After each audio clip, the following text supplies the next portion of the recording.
The mountain's gift. The morning mist clung to the base of Pine Ridge Mountain like a soft gray blanket, and Emma Mitchell pulled her worn denim jacket tighter around her shoulders as she made her way down the familiar hiking trail. At 26, she had walked these paths countless times, finding solace in the quiet wilderness that surrounded the small mountain town of Cedar Falls. The trail was her escape from the cramped studio apartment she could barely afford, and the two jobs that kept her busy from sunrise to well past sunset. Emma worked the breakfast shift at Murphy's Diner on Main Street, then spent her afternoons cleaning houses for some of the wealthier families who lived in the newer developments on the other side of town.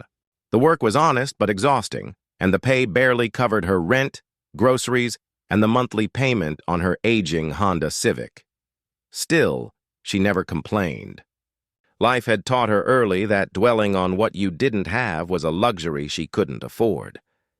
This particular morning, Emma had woken before dawn with restless energy. Her day off stretched ahead of her, rare and precious, and she had decided to spend it hiking the trail that led to Miller's Creek.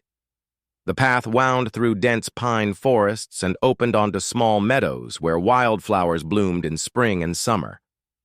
Now, in early October, the leaves were beginning their slow transformation into shades of gold and crimson. As Emma rounded a bend in the trail, something caught her eye through the morning fog. A figure was lying motionless beside a large boulder, partially hidden by fallen leaves and debris. Her heart jumped, and she quickened her pace, her worn hiking boots crunching softly on the pine needles that carpeted the forest floor. "Hello?" she called out, her voice echoing slightly in the stillness. "Are you okay?" The figure stirred slightly, a man, she could see now, wearing expensive-looking hiking gear that seemed oddly out of place on this remote trail. His dark hair was matted with dirt and dried blood from a gash on his forehead, and his leg was positioned at an angle that suggested injury. Emma knelt beside him, her basic first aid training from her high school job as a lifeguard kicking in. "Sir, can you hear me?" The man's eyes fluttered open, unfocused and clouded with pain. He was probably in his early 30s, with kind eyes and a face that would have been handsome if not for the obvious distress etched across his features. "I fell," he managed to whisper, his voice hoarse. "Yesterday evening. Tried to take a shortcut back to the parking area." Emma quickly assessed the situation. His breathing was steady but shallow, and while the head wound looked worse than it probably was, his leg was clearly injured. More concerning was the fact that he had been lying here all night in temperatures that had dropped into the 40s. "What's your name?" she asked, pulling off her jacket and gently covering him with it. "Marcus," he said, his voice growing stronger. "Marcus Wellington. Okay, Marcus. I'm Emma. You're going to be fine, but I need to get you some help." She pulled her phone from her pocket, grateful to see she had enough signal to make a call. "I'm calling for rescue." As she spoke with the emergency dispatcher, providing their location and Marcus's condition, she noticed him watching her with an expression she couldn't quite read. Gratitude, certainly, but something else, too. Surprise, perhaps, as if kindness from a stranger was unexpected. The rescue took nearly 2 hours. Emma stayed with Marcus the entire time, sharing her water bottle and the granola bars she always carried in her backpack. She kept him talking to make sure he didn't lose consciousness, learning that he had been hiking alone, something he now admitted was foolish. "I don't usually do things like this," Marcus said as they waited for the rescue team to navigate the steep terrain with their equipment. "Hiking, I mean." "I'm more of a indoor person," Emma smiled. "The mountains have a way of humbling people. I've been hiking these trails since I was a kid, and I still get surprised sometimes." "You grew up here?" "Born and raised in Cedar Falls. It's not much of a town, but the mountains are beautiful." She gestured toward the forest around them. "This trail leads to one of the prettiest creek valleys you'll ever see. Maybe when your leg heals, you can come back and finish your hike properly." Marcus was quiet for a moment. "You said you've lived here your whole life. Do you like it?" Something in his tone made Emma look at him more carefully. "It's home. I love the mountains, the peace. But sometimes—" She trailed off, not sure why she was sharing so much with a stranger. Sometimes I wonder what it would be like to have more opportunities. To maybe go back to school, travel a little. When the rescue team finally arrived, Emma felt oddly reluctant to leave. She had spent the morning taking care of this injured stranger, and despite the circumstances, she had enjoyed their conversation. Marcus seemed different from most of the tourists who passed through Cedar Falls.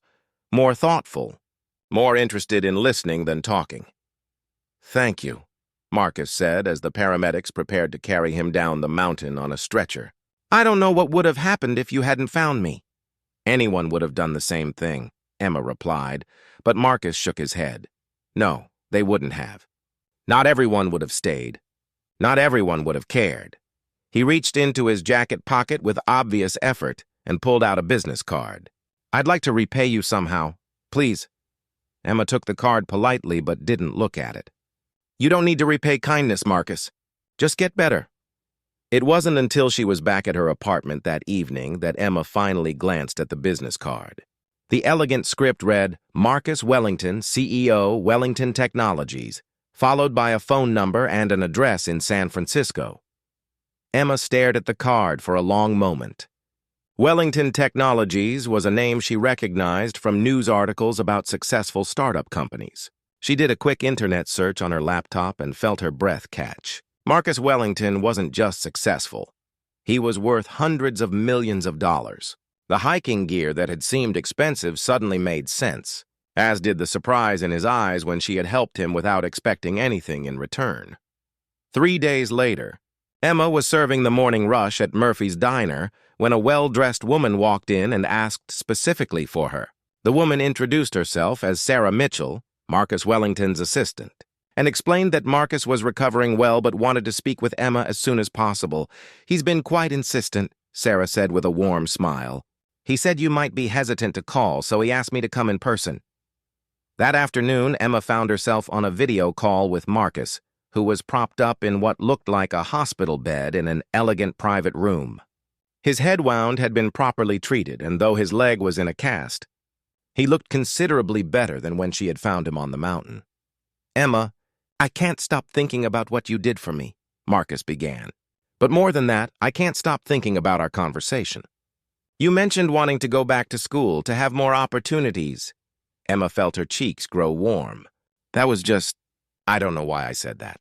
I was just talking. Sometimes the things we say without thinking are the most honest things of all," Marcus replied gently. "I've been successful in business, Emma, but I've learned that success means nothing if you can't use it to help people who deserve better chances." Over the next hour, Marcus outlined an offer that left Emma speechless. He wanted to establish a scholarship fund that would cover her tuition, living expenses, and books for any degree program she chose. In return, he asked only that she consider working for Wellington Technologies after graduation, though he emphasized that there would be no obligation. "Why would you do this for me?" Emma asked, her voice barely above a whisper. "Because you saved my life, and you did it without knowing or caring who I was," Marcus said simply. "You saw someone who needed help, and you helped. In my world, that kind of genuineness is rarer than you might think."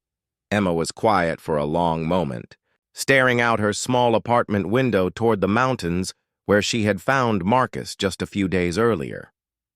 "I don't know what to say." "Say you'll think about it," Marcus replied.